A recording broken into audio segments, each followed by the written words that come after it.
Hello everyone, welcome back to another episode of Technologyglance. Today in this video, I'm going to guide you through how you can remove about yourself or remove your bio on Tango. So let's get started. Firstly, open Tango app in your device, then tap on your profile icon. Next, again tap on your profile icon, then tap on pencil-like icon. After that, you can see the option of About Me. Tap on it. Then remove it. Next, tap on tick-like icon which is located at top right corner of your screen.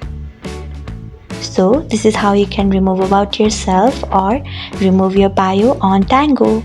Thanks for watching. If you found this guide helpful, we would love it if you hit the thumbs up button below. We upload great new tech tutorials like this one every day, so do not forget to subscribe to our channel and hit the bell icon so that you'll never miss another update.